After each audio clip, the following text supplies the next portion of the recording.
guys, this is Misty from the Book Rat, and today I want to talk about some stories from Silver Birch Blood Moon by Ellen Datlow and Terry Windling. They edited it as short stories. I'm going to kind of split this up into 3 different types of stories, and they all are some of my favorites. So first I'm going to talk about the sort of adaptations on the Little Mermaid, and it's not just the Little Mermaid, but there are other mermaid stories and sea witch stories and things like that. There were 2 in this that I really loved. One was Shellbox by Carowyn Long, and the other is Sea Hag by Melissa Lee Shaw. I thought these were really great takes on the whole woman coming from the sea story. Sea Hag, I think, was the first time I had read a story that really took one of the villains from a fairy tale and made them not the villain. She is still the Sea Hag. People still think she is, this witch, but you get her explanations and you get her backstory and understand why she's doing the things she's doing, and it's really powerful and moving. So I loved that. And Shellbox is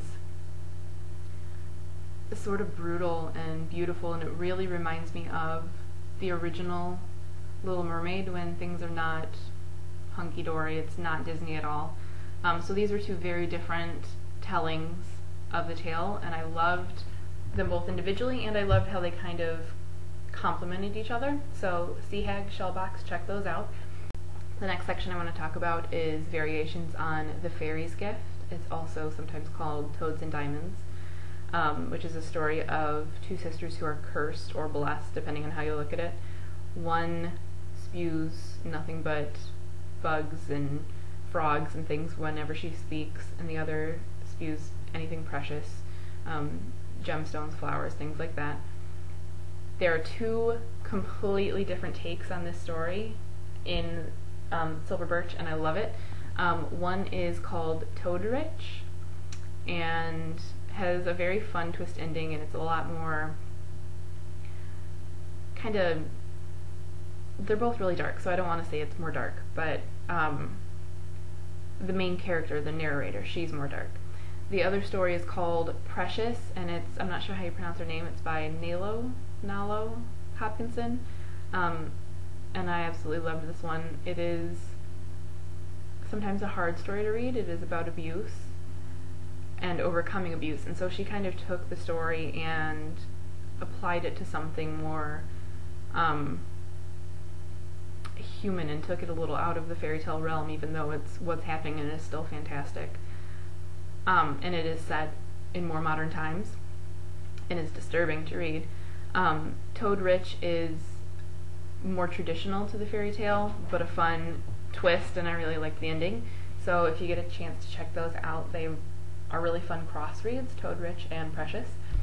The last little segment I want to talk about is variations on The Frog Prince. There are 3 that I enjoyed in this one I want to talk about. The first is Kiss Kiss by Tanith Lee, which has a great twist ending, and it kind of ends with this longing and this sadness for what has gone.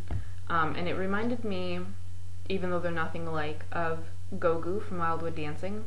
Even though he's a really great person once he's back to being human, I missed him as the frog. I wanted Gogu back. And you get this in Kiss Kiss too. You want the frog back, which is really interesting. The second story is Toad by Patricia McKillop, and this one kind of explores what a spoiled brat the princess is from the Frog Prince.